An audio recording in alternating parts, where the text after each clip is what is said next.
Dear student, किसी भी electric circuit को कैसे सॉल्व करें बहुत इंपॉर्टेंट रोल प्ले करता है। फॉर एग्जांपल मेरे पास एक सर्किट है। इस सर्किट में क्या होगा, बहुत सारे नोन पैरामीटर्स होंगे, बहुत सारे अननोन पैरामीटर्स होंगे। और यदि मैं आपसे पूछता हूं कि किसी भी सर्किट को यदि आपको सॉल्व करना है तो आपके पास क्या सेट ऑफ रूल्स है, क्या सेट ऑफ टूल्स है, तो हमारे पास जो सेट ऑफ टूल्स है वो तीन है: KCL, KVL and Ohm's law. KCL simply क्या कहता है कि यदि मैं किसी भी एक नोड को कंसीडर करूं तो उस पे जितना इनकमिंग करंट होगी उतना ही आउटगोइंग करंट होना चाहिए। फॉर एग्जांपल यहां पे यदि मैं इस D को कंसीडर करता हूं और इस डायरेक्शन में करंट यदि हमारे पास में I1 है, इस डायरेक्शन में करंट यदि हमारे पास में I2 है और इस डायरेक्शन में करंट हमारे पास में I3 है, सो यहां पे I1 I2 का समेशन डेफिनेटली I3 के बराबर हो जाएगा, जो कि एक कॉन्सिक्वेंस है कंजर्वेशन ऑफ चार्ज का। अब केवीएल क्या कहता है? केवीएल कहता है कि किसी भी लूप में यदि आप होते हो, जैसे फॉर एग्जांपल इस लूप को यदि मैं कंसीडर करता हूं तो उसमें जो वोल्टेज डिफरेंस का समेशन होता है वो जीरो हो जाता है।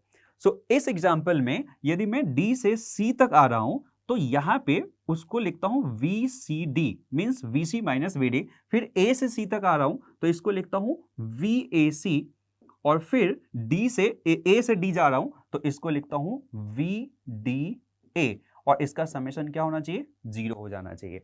अब ओम्स लॉ क्या कहता है? According to Ohm's law, voltage across any resistance, let's say कि ये हमारे पास में रेसिस्टेंस है, इसमें करंट जो फ्लो हो रही है वो I हो रही है, तो इसके अक्रॉस का जो वोल्टेज होगा ये V, इसको सिंपली हम IR के बराबर लिख सकते हैं। अब हम एक क्वेश्चन को सॉल्व करते हैं। ये 2011 में आया हुआ क्वेश्चन है और यदि मैं कहता हूं कि इस क्वेश्चन को कन्वेंशनल तरीके से सॉल्व करो, जो अभी हमारे पास में तीन टूल्स है उसकी मदद से, तो हम क्या करेंगे? हम लूप को सिलेक्ट करेंगे, जैसे लूप 1, और केवीएल इक्वेशन को लिखेंगे। फिर लूप सेकेंड को कंसीडर करेंगे और वहां पे केवीएल इक्वेशन को लिखेंगे। फिर नोड को कंसीडर करेंगे, फिर सेकेंड नोड को कंसीडर करेंगे और वहां पे केसीएल इक्वेशन को लिखेंगे। मतलब अल्टीमेटली हमारे पास में क्या होगा? बहुत सारे इक्वेशंस होंगे और बहुत सारे अननोन्स होंगे। और आपको ये फील हो रहा होगा कि जब हमारे पास बहुत सारे इक्वेशन है, बहुत सारे अननोन्स होते हैं, तो उसको सॉल्व करना कितना डिफिकल्ट होगा। सो डेफिनेटली यहाँ पे हमें एक कुछ अच्छे मेथड की जरूरत है। सो वही मैं आज बताने जा रहा हूं। अब मैं बताने जा रहा हूं उसको ध्यान से सुनना। जैसे यहाँ पे दिया गया था कि A का पोटेंशियल जो है वो 0 वोल्ट पे है और B का जो पोटेंशियल है ये हमें फाइंड आउट करना है। तो हम क्या करेंगे? यहाँ पे VB माइनस VA लिखेंगे और A से B का एक पाथ ढूंढेंगे। A से B तक जाने के लिए एक पाथ को ढूंढेंगे। यहां मैंने ये रेड कलर से जो मार्क है उस पाथ को ढूंढा है। ऑब्वियसली आपके दिमाग में आ रहा होगा कि सर आपने ये पाथ क्यों नहीं ढूंढा और इस पाथ को क्यों नहीं लिया? तो इसका सिंपल आंसर ये है कि इसमें अननोन्स हमारे पास में क्या है? ज्यादा है। सो अननोन्स, इवन यहाँ पे कुछ दिया भी नहीं हुआ है, ये इंटेंशनली नहीं दिया हुआ है। आप ऐसा ना सोचे कि यहाँ पे बोनस मार्क्स मिल जाएगा, ठीक है? सो इसलिए हमने सिलेक्ट कर क्या कर लिया?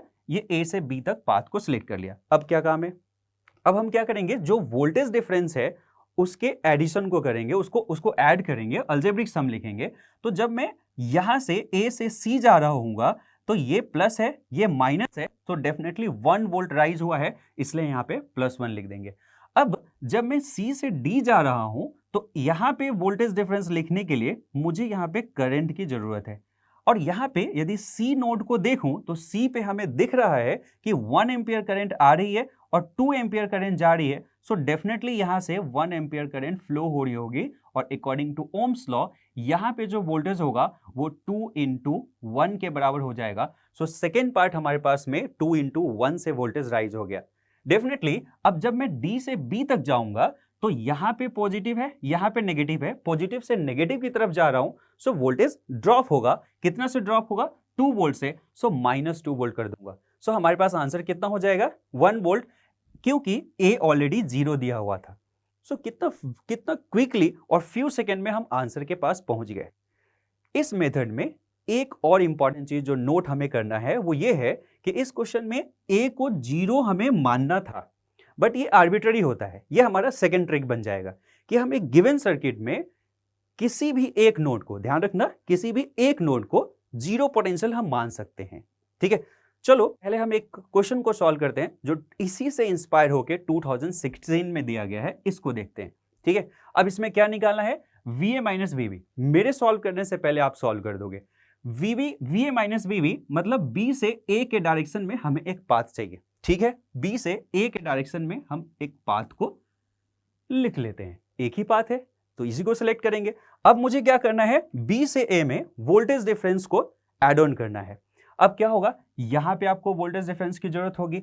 अब यहां पे करंट 2 एम्पियर फ्लो हो रही है तो यहां पे भी 2 एम्पियर करंट फ्लो होगी। सो डेफिनेटली यहां पे वोल्टेज कितना हो जाएगा, 2 इंटू 1 के बराबर। और यहां पे वोल्टेज कितना हो जाएगा, 2 इंटू 2 के बराबर। सो अब मैं B से A की तरफ जा रहा हूं और सारे वोल्टेज का समेशन करूंगा तो पहला हमारे पास में क्या हो जाएगा, 2 इंटू 1। सो पहला 2 इंटू 1 हो गया। सेकेंड पार्ट में 3 वोल्ट से राइज हो रहा है क्योंकि माइनस से प्लस की तरफ जा रहे हैं तो प्लस 3 हो जाएगा। फिर थर्ड पार्ट में हम माइनस से प्लस की तरफ जा रहे हैं, 2 इंटू 2 तो 2 इंटू 2 एंड लास्ट में इसलिए इसको हम सॉल्व करेंगे तो 9 वोल्ट हो जाएगा। ओके, सो अब हम एक और क्वेश्चन को सॉल्व करते हैं। सो आपके पास में 9 वोल्ट आंसर हो गया। अब ये 2012 में एक क्वेश्चन पूछा गया है, इसमें क्या दिया गया, VV का वैल्यू आपको निकालना है और बाकी पैरामीटर्स दिया हुआ है और एक कंडीशन दिया हुआ है कि ये जो डिफ्लेक्शन है, ये जो गैल्वेनोमीटर है, ये 0 डिफ्लेक्शन को शो कर रहा है। ठीक है, सो इसको अटेम्प्ट करते हैं। और अभी अभी हमने सेकेंड ट्रिक है डेवलप किया है, वो ये डेवलप किया है कि किसी भी एक नोड को हम 0 वोल्ट मान सकते हैं। तो क्यों ना हम इस नोड को 0 वोल्ट मान ले। अब यदि मैं इस पाथ को सिलेक्ट करता हूं तो ये नोड जो होगा वो 12 वोल्ट पे हो जाएगा क्योंकि VA हमें 12 वोल्ट दिया गया है। उसी तरह से जो ये VB है जो कि हमारा प्राइम अननोन है, ये VB के बराबर हो जाएगा। अब जो कंडीशन दिया है कि गैल्वेनोमीटर जो है वो 0 डिफ्लेक्शन शो कर रहा है, मींस इसके अक्रॉस में कोई वोल्टेज नहीं होगा और साथ साथ यहां पे कोई करंट भी फ्लो नहीं हो रही है। इस गैल्वेनोमीटर में कोई करंट फ्लो नहीं हो रही है। तो यहां से जो भी करंट आएगी ये करंट इसी के थ्रू चली जाएगी। सो अब यदि मैं इस करंट को कैलकुलेट करूं तो सिंपली मैं कह सकता हूं ये जो करंट होगा वो 12 volt upon total resistance means 600 जो कि 0.02 एम्पियर के बराबर हो जाएगा। Okay, now what is B? VB is nothing but the voltage across this R और उसको हम V = IR से सॉल्व कर सकते हैं, जहां पे करंट तो यही 0.02 एम्पियर है और जो वोल्टेज है वो हमारे पास में 2 वोल्ट आ गया है। अब एक नेक्स्ट क्वेश्चन को यदि मैं बताऊं जो अभी अभी 23 में आया है, सेम क्वेश्चन सेम सिचुएशन, सिर्फ डेटा में डिफरेंस है। क्या डेटा में डिफरेंस है, यहां पे ये गिवन है और ये चीज को आपको फाइंड आउट करना है। तो आप इसका आंसर कमेंट बॉक्स में लिखोगे और एक और क्वेश्चन आपके लिए है, इसका भी आंसर आप कमेंट बॉक्स में लिखोगे। सो क्या आपने सीखा आज की क्लास में? पहला चीज और पहला और फर्स्ट एंड फॉरमोस्ट कि कैसे हम KVL KCL के इक्वेशन को अप्लाई करेंगे। एंड दूसरा, यदि आपको सुपर स्टूडेंट की तरह सोचना है, यदि नीट को इजीली क्रैक करना है तो आपको प्रीवियस ईयर क्वेश्चन का डीप डाइव करना चाहिए। Thank you.